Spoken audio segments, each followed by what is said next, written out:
Au sommaire de ce journal, une journée dédiée à la promotion de la culture de prévention des risques professionnels dans les entreprises. C'était ce jeudi à la Maison de l'Entreprise à Abidjan Plateau. Nous y reviendrons dans cette édition. Et puis les femmes de Médo, c'est à 45 km de Sassandra, ont inauguré leur usine de savon. C'est un don de la chocolatière italienne Zaini.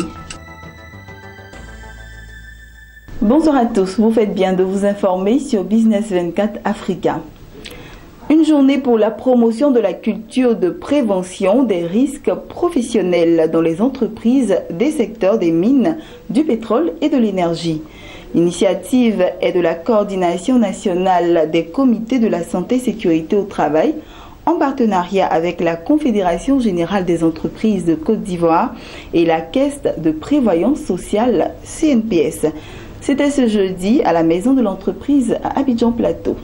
Les statistiques de l'Organisation internationale du travail révèlent que chaque année, plus de 2,3 millions d'hommes et de femmes sont victimes d'accidents du travail et de maladies professionnelles, dont 360 000 sont mortels. En Côte d'Ivoire, on enregistre en moyenne 5 000 accidents de travail par an dans le secteur privé et les charges de réparation se chiffrent à environ 3 milliards par an.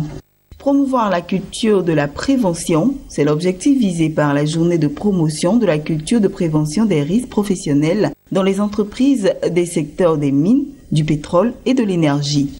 Vous savez, le monde du travail est un monde où nous allons prendre effectivement le bien-être des travailleurs, mais c'est un monde aussi à risques multiples, surtout les risques professionnels. Et nous voudrons que, sinon nous souhaitions que ces risques professionnels soient connus de tous. C'est pour cela que nous organisons cet atelier pour faire la promotion de la culture de prévention. L'atelier d'aujourd'hui s'adresse surtout aux personnels des mines, des hydrocarbures et de l'énergie. Donc c'est les sociétés et les travailleurs, les syndicats de ce secteur-là qui sont conviés à cet atelier-là. Oui, parce que c'est un secteur à risque, qui a potentiellement beaucoup de risques. Et toute activité qui est à risque nous intéresse. Et c'est pour ça que nous avons ciblé ce secteur-là. Plusieurs conférences avec divers thèmes concernant la santé et la sécurité au travail ont été abordées au cours de cette journée. Il a été demandé à la direction de la santé et sécurité au travail de présenter la politique nationale en matière de santé et sécurité au travail, ainsi que le plan d'action national en santé et sécurité au travail. Et donc, c'est ces deux documents que nous sommes venus présenter à cet atelier. Le premier document, qui est le document de politique, donc donne les grandes orientations en matière de santé et sécurité au travail, donc que les différents secteurs devront s'approprier pour élaborer en leur sein les différentes politiques sectorielles pour pouvoir mieux prendre en charge la santé et la sécurité des travailleurs. Donc le deuxième document, donc il décline les activités, donc il décline ces stratégies-là en activités.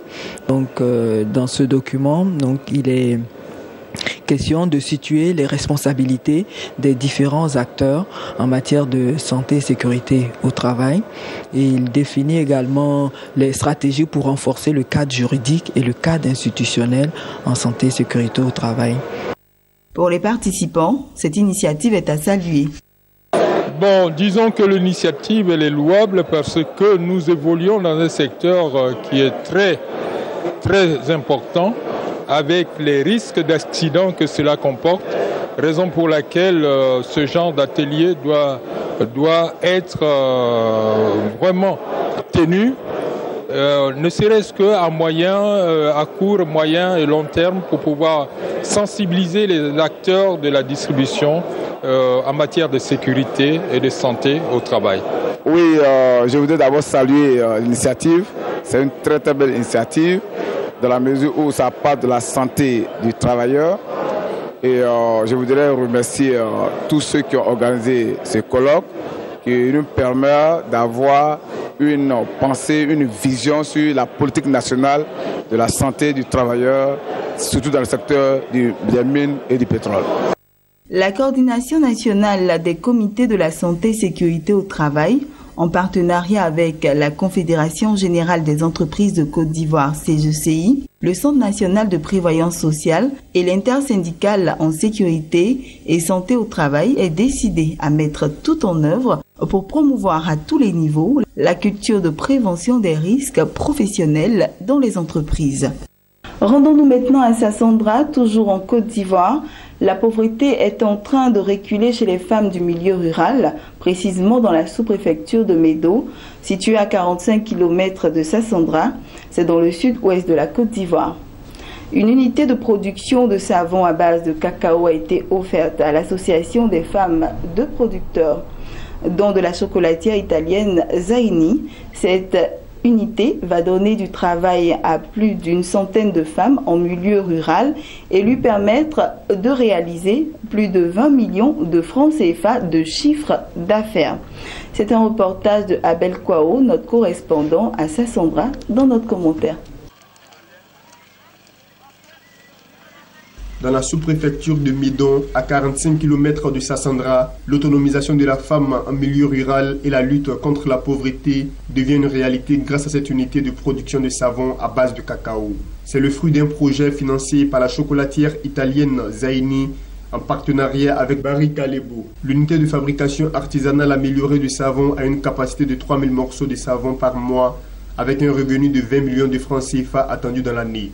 Le coût du don s'élève à 15 millions de francs CFA, comprenant l'installation, l'équipement et la formation des bénéficiaires. Il faut appuyer pour que le savon reste contre le mur.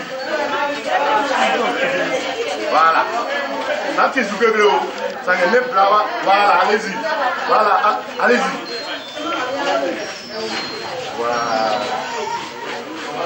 Voilà. Pousse celui-là pour qu'il vienne au mur. Pour le pousser, il n'a qu'à venir au mur. Ok, maintenant, voilà que c'est devenu des morceaux de savon. Les bénéficiaires sont les épouses de producteurs de cacao de la Société coopérative des agriculteurs de Kodia, en agrégé Kako Kopka. Nous, on s'est mis en groupe.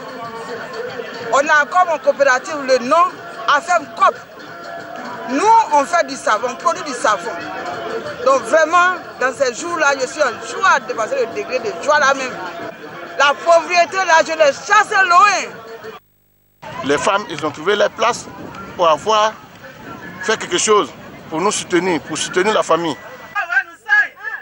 Il faut noter que l'usine de savonnerie installée fabrique du savon et de la potasse à base du cacao, des suites d'une étude menée par les étudiants de l'université de Korogo, d'où la signature d'une convention entre l'Union des femmes des producteurs de cacao de la Société coopérative des agriculteurs de Kodia, Kakokopka et l'université de Korogo. La convention va permettre aux étudiants d'effectuer leur stage et de permettre également aux enseignants de faire des recherches de développement et d'aider à la promotion et à l'autonomisation de la femme en milieu cacaoculteur. Cette convention va également favoriser la naissance d'une intercoopération entre les femmes du Nord du beurre de karité et les femmes productrices de cacao du Sud-Ouest. Et rendons-nous en Angola à présent. L'Angola prévoit d'émettre un emprunt obligataire d'un montant cumulé de 2 milliards de dollars sur son marché local après avoir reporté fin septembre l'émission d'un eurobond de 1,5 milliard de dollars. La note souveraine de l'Angola a été abaissée de 4 rangs en dessous du grade d'investissement le 25 septembre par Fitch Ratings, qui a motivé sa décision par la forte dépendance de l'économie angolaise aux recettes pétrolières. La forte baisse des prix du brut depuis juin 2014 a impacté négativement la situation des finances publiques de l'Angola, où les hydrocarbures représentent 95% des exportations et contribuent à hauteur de 70% aux recettes fiscales. Ce pays devrait enregistrer en 2015 son premier déficit du compte courant depuis 2009. Terminons avec cette information. Selon le FMI, les indicateurs macroéconomiques suggèrent que l'activité économique en Afrique subsaharienne est en deçà des attentes affecté notamment par la chute des coûts du pétrole et la baisse des prix des autres matières premières, a indiqué mardi le FMI dans son rapport biennal sur les perspectives mondiales. Les prévisions de croissance ont été largement revues à la baisse par rapport à celles établies au mois de juillet par l'institution internationale qui tablait sur une croissance de 4,4% sur le continent pour 2015 et de 5,1% pour 2016. Certains pays comme la Côte d'Ivoire, la République démocratique du Congo, l'Éthiopie, le Mozambique ou la Tanzanie devraient enregistrer une croissance supérieure à 7% cette année et en 2016 selon l'institution internationale. Voilà, c'est ici que nous refermons ce journal. Bonne suite de programme sur Business 24 Africa.